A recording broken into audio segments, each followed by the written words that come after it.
Hey, what's up? It's Jay Howell, and I'm hanging out with Gallo, the guy you know.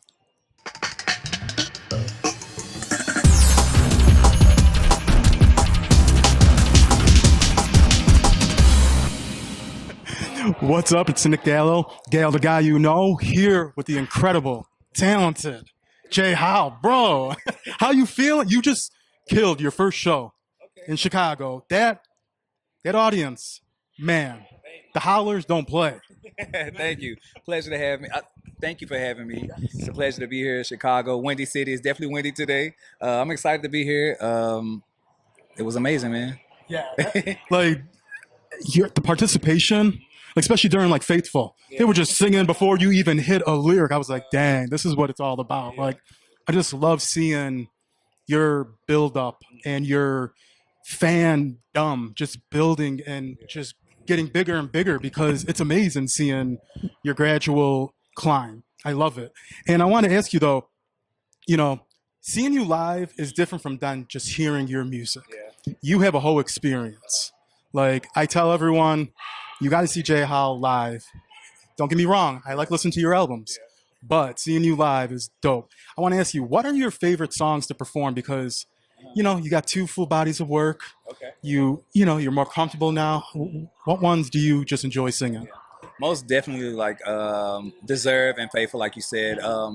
Mainly because those songs were very personable to me. And it's just always dope and crazy to see like how, something that I was just doing, it was just an outlet for me. It was just me, therapeutic for me to record these songs, write these songs, what I was going through or whatever. So it's just dope to see it transpire and see how people receive the songs and how they take it. And as you said tonight, when they just hear the guitar for Faithful, they already know, they're already in sync. So it's just dope to see like, oh, like what I felt and what I put into that song, they feel it, they take it, and I don't know, it's just a dope thing. But most definitely Deserve, Faithful, and of course like Something About You. I love performing that. It's just those songs are like my babies. They're dear to my heart. I was going through it, so yeah, those three for sure. You know, it's so crazy. I was looking back at it. I'm like, dang, it's crazy. Red Room came out in 2019, and Honest, 2022. How does it feel having those out? And which one would you say was easier one to kind of create, and which one was more, I guess, more complex and complicated? Would you say? Yeah. So with Red Room, I honestly feel like because COVID happened and everything just kind of we didn't get to like really move with it like we wanted to. So Red Room was easier because it was just more of like I didn't even know what it was going to be. Like the full story of it, I was never going to even put it out. I met my manager. I maybe had like majority of the album done. It was just like two songs I didn't do, which is Something About You and I Want to Say Faithful. Okay. And I met my manager. He came to the studio, word of mouth through a good mutual friend, and he was like, "Yo, like y'all crazy, y'all got to put this out." And I'm like, that ain't really where I want to be right now. That's old. Like he was like, "Nah, y'all got to put it out." So that's how Red Room came about. So I guess that was easier because it wasn't a thought for me. I was just creating and just putting my all into it. Honest was definitely harder because I had already started making a name, and people expected certain things, and I feel like I started overthinking my creative process as well. And I think Honest is great. But yeah, it was definitely harder because I was more aware of, just music industry and trying to just do what I feel like I had to do, I guess, in a sense. But I still put my all into all my music, and I'm proud of both of my projects. And yeah, but Red Room was definitely easier. And 2023, you went on tour with your fellow Memphis, K. Michelle. Memphian, yeah. What was that like? And what did you learn from Kay? Because she's such a dope, like I know Kay and she's awesome. Like she's such a real person and keeps it 100%, which I love about her. But what did you learn being on tour with her and about yourself? It was a dope experience. It was a challenging experience because I feel like I was kind of going backwards with not backwards as far as like I shouldn't have done it, but backwards as far as like I started out doing my own shows. So it was for me, it was a humbling moment and it was a learning moment for sure, like because I'm on someone else's tour. These crowds, they typically don't really know you. If my fans come out, cool, but they were there for K. Michelle, so it was just dope. And shout out to K. Michelle, and I thank her for sharing her platform with me as well. It was like I said, it was a very humbling experience, and it just taught me like it doesn't matter. how much you've accomplished or how much you think you've accomplished, you got a long way to go. And I loved it. Like for me, it was just like it was a ego booster for me. I'm like, yeah, I gotta keep working. I gotta keep working because like one day I want to be able to, just pop up wherever I pop up. They like, we know Jay Howell, you know what I'm saying? But it was dope. And her to see her get on stage, and she also taught me a lot, like about, even though she don't know she taught me this, but just watching her shows.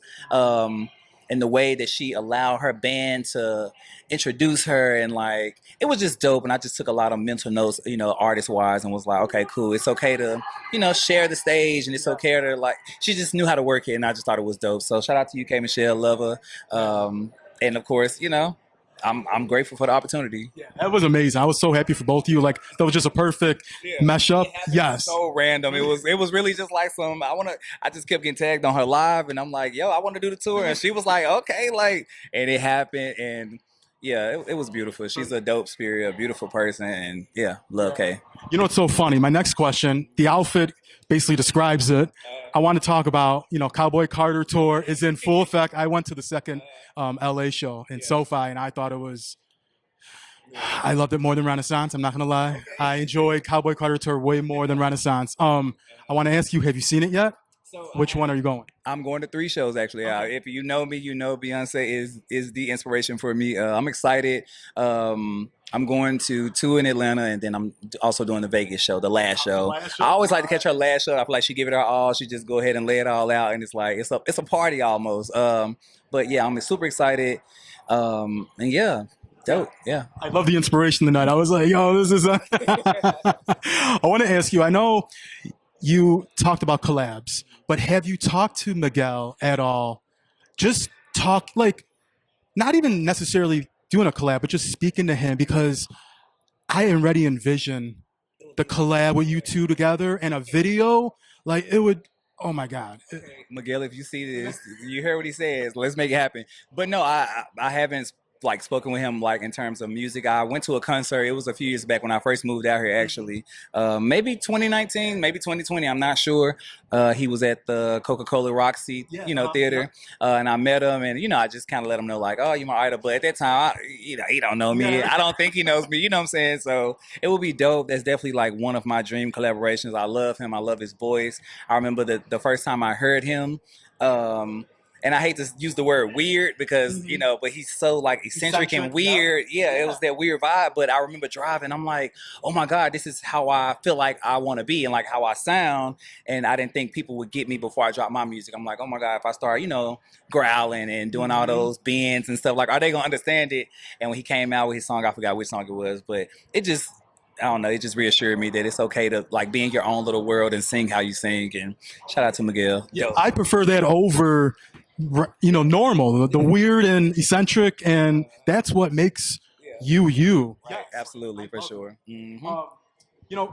I know you're dedicated to music, but reality TV is such a huge part of our culture. And would you ever want to be on a reality show? Just, I'm not sure if you would want to do it like for your music or just kind of show what's going on in your life. Would you ever be open to it? I'm just curious.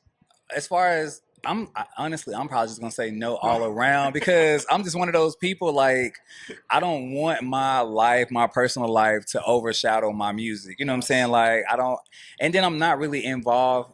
Of course, I'm involved with social media because I low key have to be, but I'm one of those people. I want to live in the moment, and I want you to focus on my music. Like, it doesn't matter what I got going on. Whatever the music means to you, that's what it should mean to you. I feel like sometimes the reality and like, or even too much social media can kind of hinder artists because that's all you focus on. That's all you want to pay attention to. It's like what they got going on, who they sleeping with, who they beefing with. It's like, I don't really want to do that. I want people to come to this show and they just know Faithful. You know nothing else about me, just like dun dun dun dun. Dun. It's like, yeah, we love this man, and that's my goal. And I think we all need to just kind of haul back in and focus on the music solely. You know what I'm saying? Because that's what it's all about at the end of the day. Definitely. And I agree. That's why I asked you that, because I like that you're kind of like the old school way. You just do the music. Like, I appreciate that because so many people are about, social media and reality, and it's too much. Yeah, some people, but it's a lot. I could never do it. I don't know how people do it. Last 2 questions I want to ask you. Your howlers are crazy. I want to know, what's your best and most crazy experience you've had with a fan? I'll leave off the craziest, I guess. But The best. I wish I could go get them right now, but outside of that, my fan base is Howlers. But we had a elite group, and they call themselves Howlets. It's Jazz, Britt, and Tierra, and they're actually here now. And They're they here. they went to the show yesterday. They go to the show today. They'll be here again to for the next show, Uh-huh. and then they come to St. Louis with us tomorrow. But they just literally get on the road with their husbands, their their boyfriends, and they travel like. I think that's like the dopest thing ever, and like that's what I've always said I want to focus on, like just building that loyal fan base and building people who like gonna like genuinely grow and like just be with you. You know what I'm saying? And when you think of the Beyonce or Beehive, like I don't care what she does, I'm growing with her as an artist. It may not be my favorite type of music or this and there, but I love that artist, and that's what I aspire to do. I aspire to like have those fans that just lock in with you and like they just love good music and love the art. So I yeah. love that. I just love seeing them always supporting you. And my final question. We're almost halfway through the year. So, what what's still on your bucket list that you want to do, at least the end of this year, and would you say like within the next 5 years? So I've really like within the last 2 months, I've just really decided that I want to focus more on figuring out what is the what. That's with what I want to do. What do I want the music to sound like? What do I want to look like? What am I trying to convey? And really like dive deeper within my music, and not to discredit my own music, but I feel like a lot of it I've been very surface with, you know what I'm saying? So I'm just on a new journey of like just really diving in and then feeding myself. Like it's good to make stuff for the fans and do stuff for the fans, but I'm really trying to just dive deeper and like do music for me again, if that makes sense. So that's been my journey, and like I'm, in the creative process right now and just figuring it out. So that's what the rest of the year looks like. No, I like to hear that you said for me, because that's needed and a lot of people don't do that, especially artist wise. So I'm happy you're doing that for yourself. I lose it. I mean, we all lose it. I mean, my fans lose it. So that's what I've been focusing on. Like, how do I get back to, the beginning? Like, what drove me to like just doing music without somebody telling me or without trying to think of like what I need people or what they want it to sound like. It's just like screw all of that and just get back to the music. Yeah. Bro, I want to thank you so much. Good luck on the rest of the shows tonight, the week, the rest of the year. But it's Nick Gallo, gay other guy here with the one and only J Howe. Appreciate you, bro. Appreciate you.